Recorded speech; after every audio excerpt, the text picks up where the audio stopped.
Hey everyone, welcome to Locked On Lakers for Wednesday. Brian Kamenetsky, Andy Kamenetsky. It's Lakers versus Nuggets at the Crypt tonight. Are the Nuggets as scary as they used to be? We'll ask that next.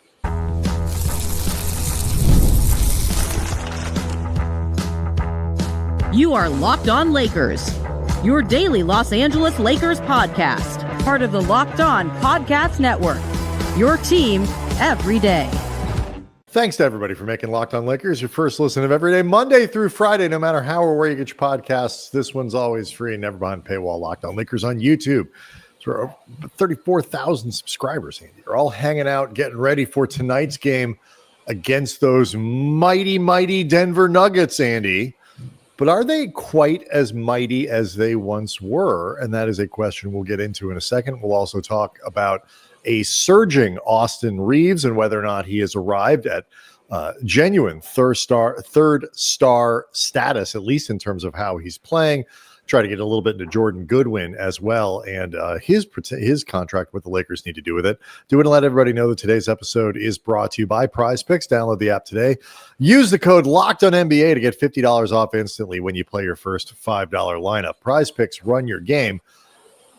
For a long time, Andy, if I told you the Lakers were playing the Nuggets, you would see that as a threat. You would be like, why are you trying to bring me down? Why are you trying to kill my mood? I wonder if that's the same anymore. I think it is early to definitively decide one way or the other in terms of whether or not it has changed in the sense that the Lakers are now the better team. Like we've simply not seen enough from both teams at full strength, and we haven't seen enough, period. But I will say this, like the last couple seasons with the Lakers against Denver, particularly in the playoffs, like they've seemed like this unconquerable mountain for the Lakers. And while I've heard every single imaginable closest sweep ever joke, closest gentleman sweep ever joke, and I'm cool with those jokes. I am always cool with jokes, period. I do think they detract from a reality that those series were, in fact, very close. I also think the Lakers, as close as those series were and as close as some of those games were not getting any closer in the LeBron AD era to being able to consistently beat Denver. And who knows, maybe things would have changed over time this season just by not having KCP. Denver's looking a little more vulnerable, yada, yada, yada. But I don't think it felt like the Lakers had ever really made progress in changing that math. But now the numbers are just completely different. Like we're talking about a different math equation altogether when it comes to the way the Lakers attack and defend Denver. The way Denver is now forced to defend the Lakers and try to attack the Lakers, like on both sides of the ball for both teams, I think the math has changed. I think the psychology has changed because you now have Luka and to a lesser, but I think still tangible degree, DFS, who don't have the PTSD of the Denver Nuggets and all that bad history. They're just like, bro, that's none of my business. What will that mean tonight, or if the Lakers and Nuggets play in a series? I don't know. I just know I've seen enough to say all the past does not matter anymore. If the question is, are the Lakers better than Denver? Yeah, we don't know, but that's not – I think that's almost like a distraction. The question to me really is, are the Nuggets this inevitable force anymore when it comes to – especially when it comes to the Lakers? And I think the answer, I agree with you, is 100% no. You mentioned a huge one.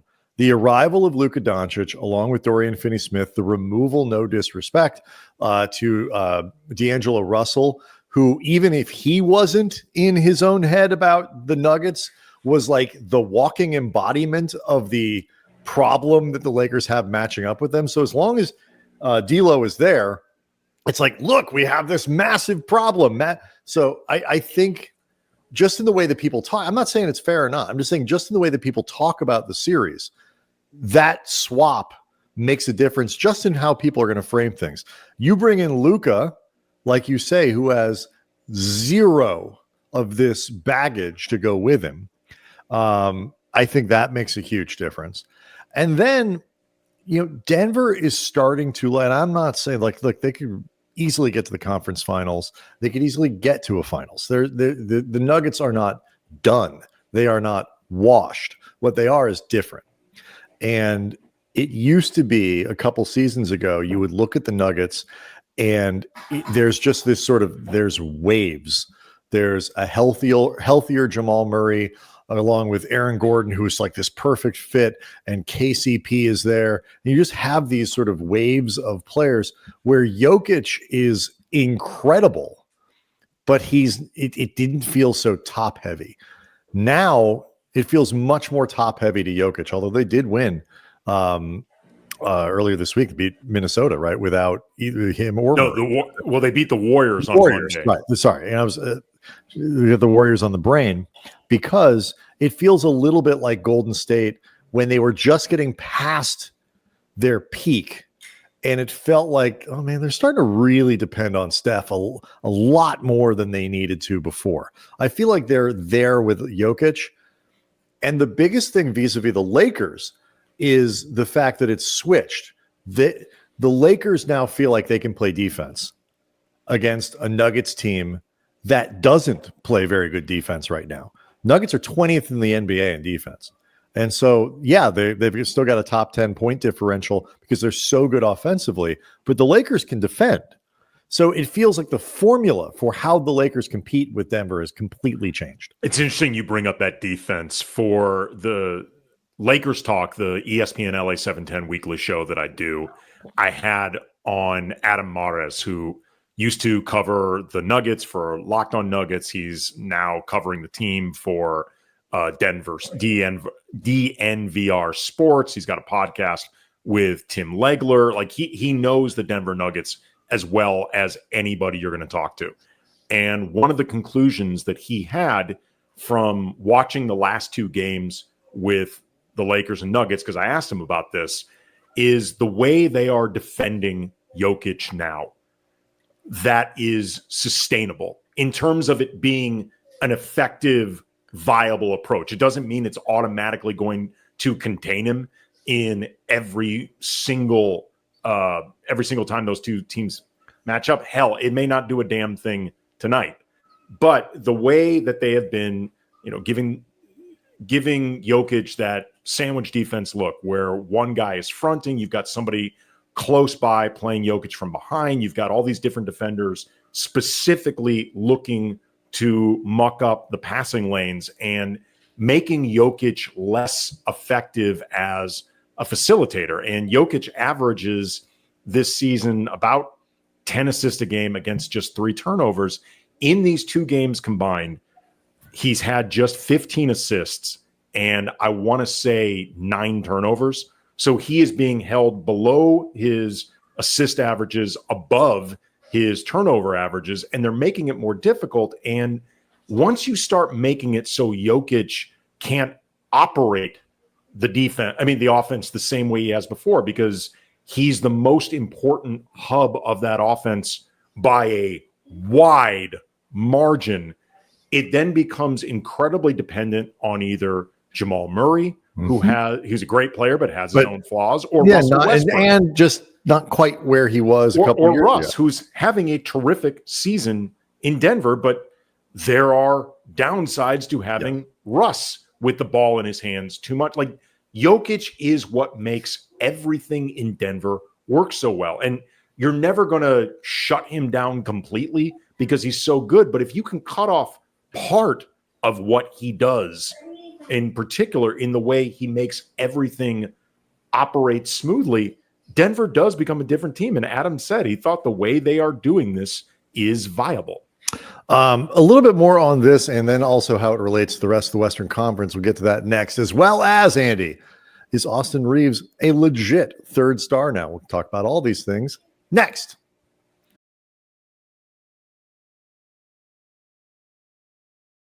Locked On Lakers is brought to you by PrizePicks. Basketball season's heating up. There's no better way to get real money action while watching your favorite NBA stars. And with PrizePicks, whether you're a diehard fan or just looking for a little friendly competition, PrizePicks makes it fun and easy to turn your basketball knowledge into cash.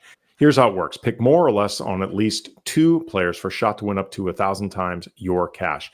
Let's say LeBron, you think he's going to score more than 30 points in a game, or you think, I don't know, Nikola Jokic, less than 1 billion points, 1 billion assists, 1 billion rebounds. Prize Picks lets you make your predictions and put your money where your mouth is in just 60 seconds. They got deals like Taco Tuesday, where every Tuesday Prize Picks discounts select player projections up to 25%, giving even more value to your lineups. Now is the perfect time to join. Download the app today and use the code LOCKEDONNBA to get $50 instantly when you play your first $5 lineup. That's right. There is no need to win to get the bonus. It's guaranteed. Prize Picks, run your game. Locked On Lakers also brought to you by Hungry Root. When it comes to grocery shopping, meal planning, it is always an ongoing problem. When you got kids, you got jobs, you got work, you got life, it is difficult to eat healthy. I'm trying to eat healthier. I'm at a stage of my life when it's important to eat healthy. And this process, when you don't have a lot of time to do it, it can really stress you out. You go to the grocery store, you buy things you don't need, you don't have time to cook, you can't stick to your health goals. All of this changes with Hungry Root, and it's been a real game changer. It's the easiest way to eat healthy without a lot of stress. With Hungry Root, it's like having a personal shopper and a nutritionist all in one. They take care of grocery shopping, recommending meals and groceries based on my tastes and health goals, from anti-inflammatory to high protein to gluten-free options. And the best part is that every meal is ready in 15 minutes or less. Talk quick, healthy meals that actually taste great, delivered straight to my door. It's been a huge time saver and has made healthy eating a lot easier. So you're going to love Hungry Root as much as I do. For a limited time, you can get 40% off your first box and a free item in every box for life. Go to hungryroot.com/LockedOnNBA. Use the code LockedOnNBA. That's hungryroot.com/LockedOnNBA. Code LockedOnNBA to get 40% off your first box and a free item of your choice for life. hungryroot.com/LockedOnNBA. Again, that code LockedOnNBA. Don't miss out. I just think this stuff with Denver, Andy, it really to me reflects the entire conference. It's that there isn't a team that just looks insurmountable, other than, I guess, if you buy into Oklahoma City, and I'm a big Oklahoma City fan. They're the As only team, am I. They're the only team that has been head and shoulders above everyone in the conference all season. And you can't even say, well, it's just because they've been healthier than everybody else. Well, no, Chet's missed half the season. And so, they've been reasonably healthy, but they're without Jalen Williams right now. Right now. I mean, they're missing dudes. They just have an incredible depth. But even they, like the flaw with the Thunder, are they going to have a series where they get a little cold from 3-point land and they don't shoot as well and they can't quite defend where the point's going to come from? So I feel like with Denver, it's not that the Lakers are clearly better. One game does not make the Lakers better than the Nuggets, beating them and then pushing them without really 3/4 of their roster available. But they're not inevitable, and I don't look at Memphis as inevitable. I don't look at Houston as inevitable. If anything, they haven't even proved that they're inevitable in any way. You gotta see a group in a playoff series before you decide they're inevitable. Exactly. Right.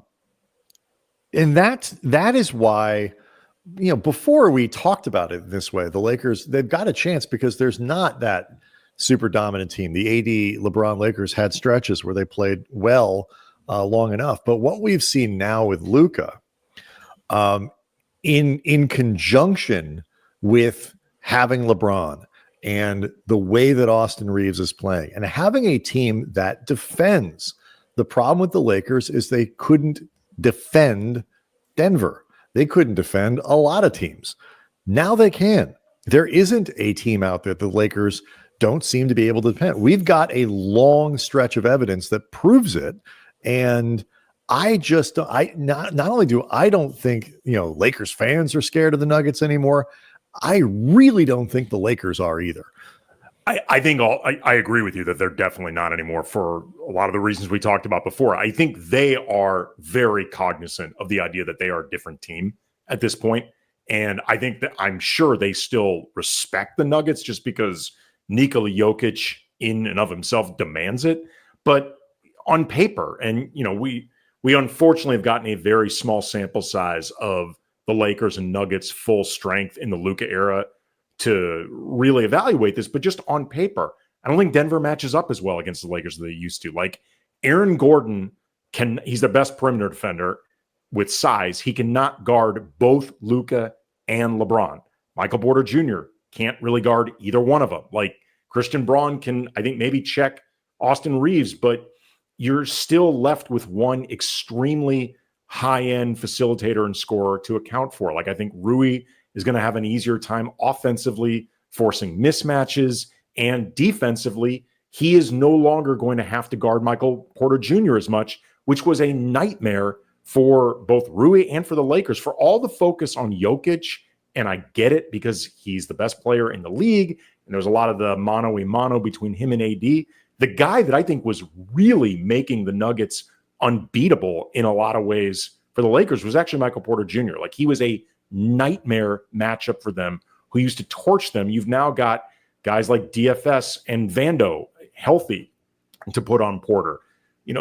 Jackson Hayes is a very fast cover, if nothing else, for Jokic. And I think there's just a lot that has changed in terms of the way the Lakers can defend Denver, the way they can attack Denver, which, again, does not mean that they are better than Denver. I don't even know if we're going to be able to answer that question in a way that feels more definitive until the only way to know is a series. That's the only way to know.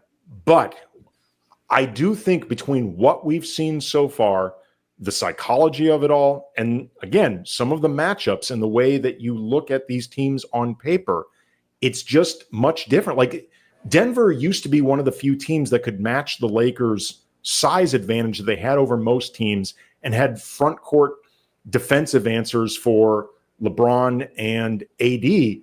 The Lakers are now much more of a perimeter team, even though they're still a relatively speaking big team. They're not huge, but they can throw out, as I like to say, medium ball looks. They don't have centers necessarily, but they have a lot of everything else in terms of their shortest starter when everybody's available is 6'5". Right. Denver is not as well equipped, I think, at least on paper, to be dealing with this type of perimeter team that is more perimeter oriented, but has the type of size along the perimeter between Luka, LeBron, and Reaves, who is, if nothing else, big for a point guard. I just look at this and let's get into Reaves too, because where he has been last 4 games just been outstanding. Was great over the weekend, both of those games. You want to hear his numbers for the last 4 games? I would love to. Nearly 31 points per game on roughly 53, 43, 94 splits, plus 7 rebounds, 7 assists, 2 steals. That's the last 4 games. And that he's just like, when Reaves ascends to this level, the Lakers, while they lack that post-scoring threat, become so multidimensional in terms of how they can create shots and the quality of shots that they can create and the ball movement and all that kind of stuff. It makes them a fundamentally different team. I mean, it sounds dumb to say, Andy. You add Luka Doncic, it changes the nature of your team. Duh. But, Reaves doing this kind of stuff in conjunction with those 2 other guys it's a whole other set of challenges for the Western Conference.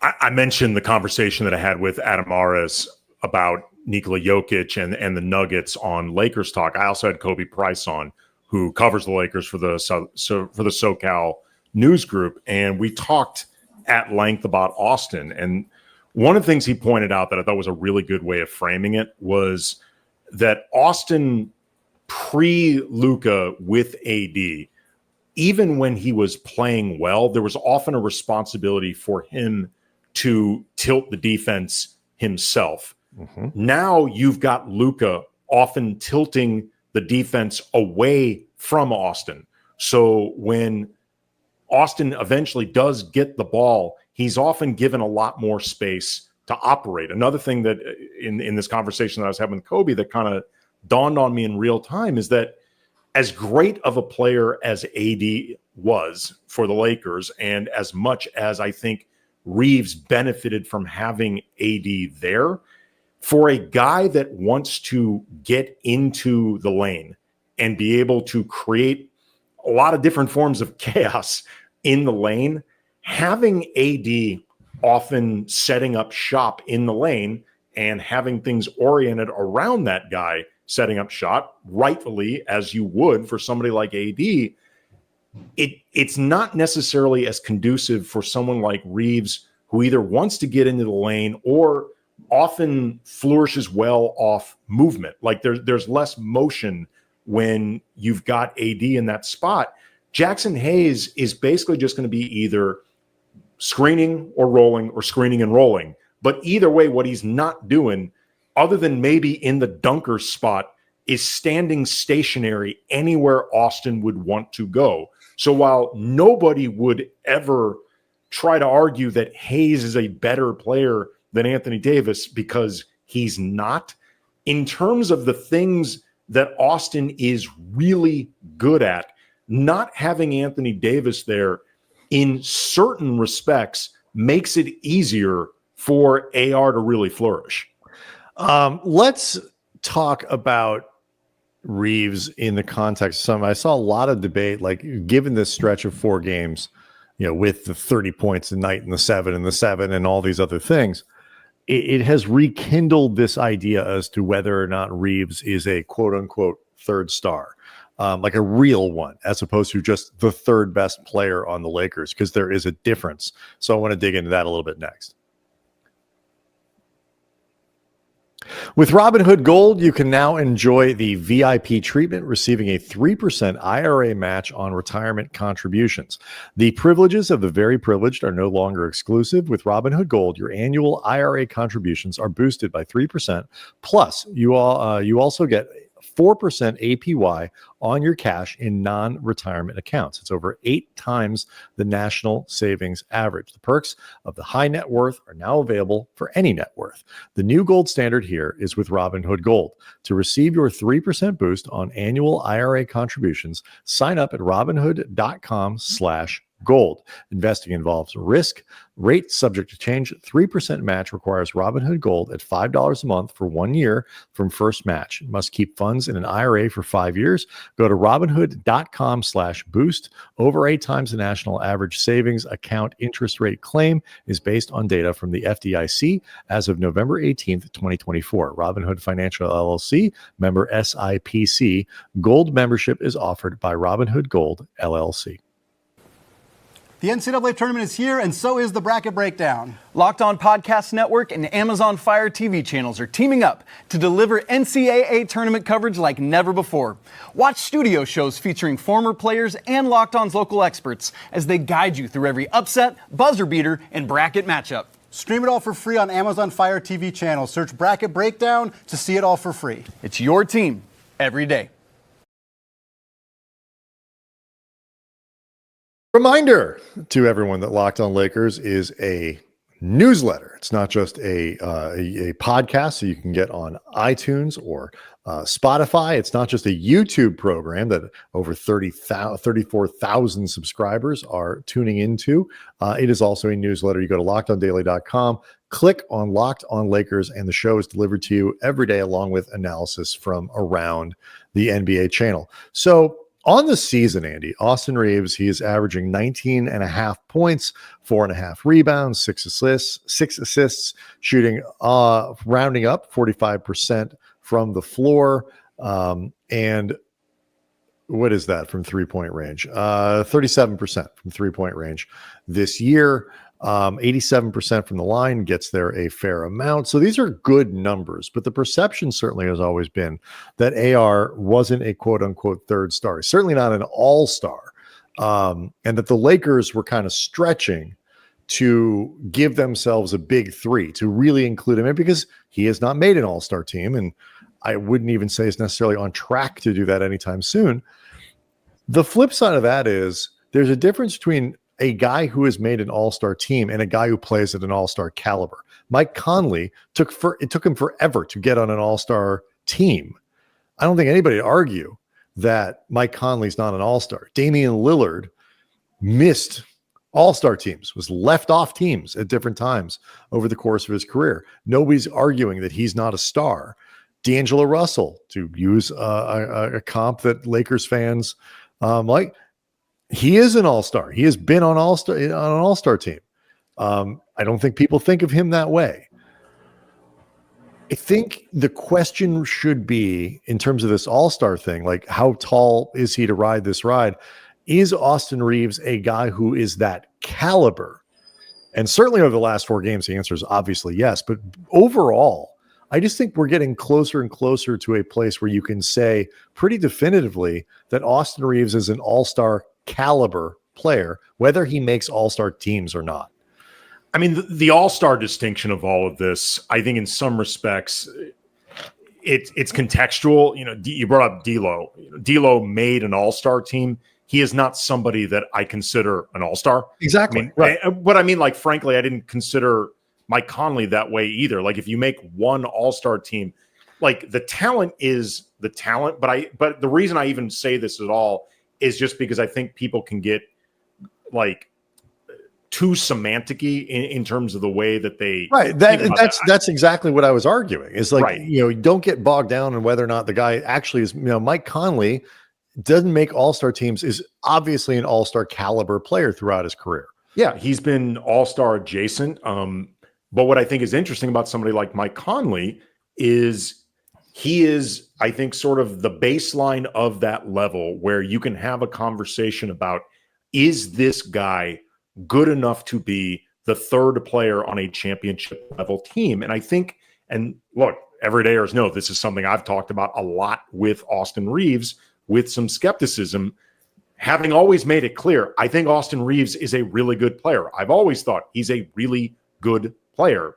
I think people underestimate how good you have to be the third best player on a team that really is capable of making a championship run. Unless you're talking about something like Kobe and Shaq from 2000 to 2002, where they were arguably the 2 best players in the league, teamed up, and as far as how you situate them on the court, perfectly paired with each other. Like, there are exceptions, but for the most part, you need a third player who is typically at a multi-all-star level roster, or somebody who's made multiple all-defense teams. Like, these third best players, when you look at their career as a whole, they often end up guys with Hall of Fame questions around them. Like, it's really, really hard to be that good.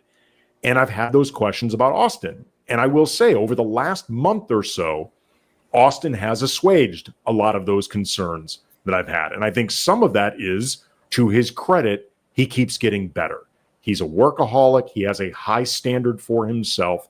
He has a lot of confidence, and he believes he is capable of playing at a high level, and he does not shy away from that challenge.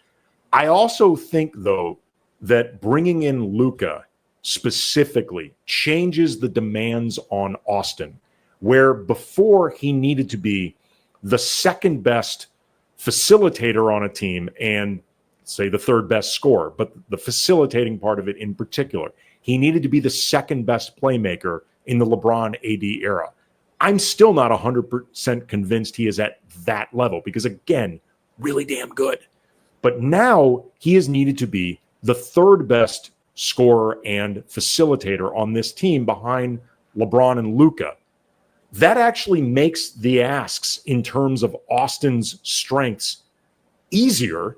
It's still a lot demanded of him, still have to be highly skilled, but they are easier now for him specifically with this roster construction.